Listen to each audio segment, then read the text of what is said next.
కొత్త డ్రామా షురూ చేసిన యాంకర్ శ్యామల ఓడిపోయిన 4 రోజుల తర్వాత వచ్చి పాపం థ్రెటనింగ్ కాల్స్ వస్తున్నాయని చెప్పి చంపేస్తామని బెదిరిస్తున్నారు అని చెప్పేసి పాపం విక్టిమ్ కార్డ్ ప్లే చేయడానికి, సింపతి డ్రామాలు క్రియేట్ చేయడానికి ట్రై చేస్తుంది.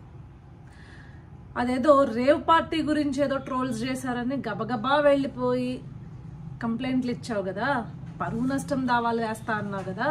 ఒకవేళ నిజంగా నీకు థ్రెటనింగ్ కాల్స్ వచ్చి ఉంటే నువ్వు ఇట్లా లైవ్లో లేకపోతే వీడియోలో చేయవు, పోయి పిఎస్లో కంప్లైంట్ చేస్తే ఖచ్చితంగా నీ థ్రెటనింగ్ కాల్ కనుక వచ్చుండుంటే న్యాయం జరుగుద్ది. సో ఇక్కడికి వచ్చి సింపతి డ్రామాలు క్రియేట్ చేయొద్దు. నేను ఏది మాట్లాడినా నిజమే మాట్లాడాను అని చెప్పి మళ్ళీ నన్ను టార్గెట్ చేయకండి, ట్రోల్ చేయకండి, నేను పర్సనల్గా ఎవరిని మాట్లాడలేదు అంట.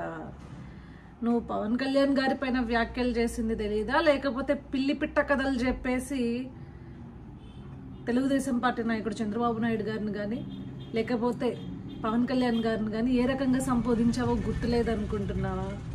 అన్నీ గుర్తున్నాయి. కాకపోతే కూటమి కార్యకర్తలు కంటే తెలుగుదేశం పార్టీ మరియు జనసేన కార్యకర్తలు ఎవరికి నిన్ను పట్టించుకునేంత టైం కానీ, నీకు సినిమా ఇచ్చేంత, అంటే నీకు ఒక సీన్ క్రియేట్ చేసేంత తాకత్ కానీ నీకు లేదు. అది గుర్తుపెట్టుకో. ఎందుకంటే నువ్వు నెల్లూరు నుంచి శ్రీకాకుళం లెక్క చెప్పావు కదా రూట్ మ్యాప్. నువ్వు ఎక్కడ క్యాంపెయిన్ చేసినా అక్కడ చిత్తుగా ఓడిపోయింది కాబట్టి పెద్ద నిన్ను ఎవడు దేకాలని కూడా అనుకోవట్లేదు. సో మీడియా ముందుకు వచ్చి ఈ షోలు ఆపమ్మా. ఒకవేళ నిజంగా కనుక నీ మీద ఏదైనా ఇట్లా థ్రెటనింగ్ కాల్స్ అవి వచ్చుండుంటే పో, లీగల్గా యాక్షన్ తీసుకో, ఎవడు వద్దనలేదు.